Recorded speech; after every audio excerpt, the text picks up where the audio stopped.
It's really common to work with third-party sales agents for franchises. These folks can go by a lot of different names: brokers, consultants, coaches, sales agents, sales reps. And their role in your relationship with your prospective franchisee can vary a lot by what they want to offer in the business. Here's a list of some of the things that they can do for you. Sometimes it's simply generating leads and qualifying good leads. Other times it's really managing the entire franchise sales process for you. We're also seeing an increase in the number of companies who are really coming on almost like an investor partner and taking a long-term interest in the business to help expand and grow the franchise from the very beginning. So the pros of using third parties are, at first, it reduces your head count in the staff that you have to provide. Basically, you're leasing your sales team rather than buying them with their salaries. It allows you to award based on incentive-based compensation rather than paying a salary plus commission. And it allows you to have probably a broader reach than an internal sales team could probably develop on its own. And we've seen brokers and third-party sales agents generate a lot of growth for systems. The cons are there's a cost to that, and splitting fees could be pretty significant, and you want to be strategic about what you're agreeing to. You're still going to be responsible for the actions of these third parties. And if they're outside your organization, you might not have as much oversight as to what they're doing.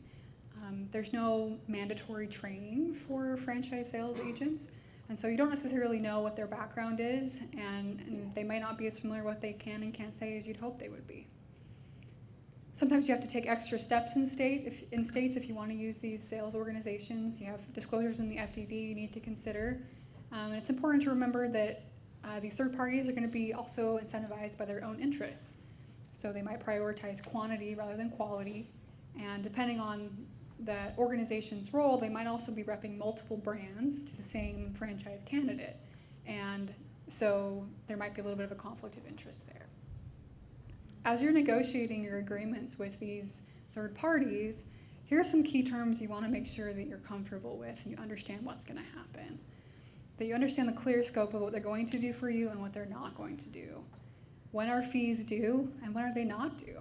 So for example, if they bring on a franchisee, you sign the franchise agreement, but then you have to terminate them 3 weeks later, does that still count? Do you have to pay commission on that? What if it's a transfer sale? What if it's a lead that goes dead and then resurges a year later? Make sure the fees are reasonable.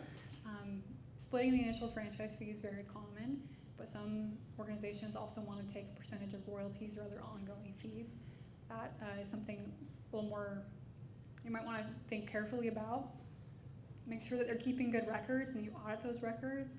They're taking responsibility for their non-compliance and they'll indemnify you and they have insurance to do that. See if they're granting you any sort of exclusivity. So if your brand is really unique in your industry, maybe you have the right to say, you're just going to rep my brand only in this vertical. See what geographies they're going to work with. A lot of broader organizations want you to be able to go into every state at any time. That's something to keep in mind because maybe you're not ready to go into every state at this time. Maybe you're focused on regional growth. And then making sure that you have opportunities to exit clearly, or when there's a change in control of your business, that it's clear what happens under that agreement. You don't want the Hotel California provision, right? That you can check in and never leave. Yeah.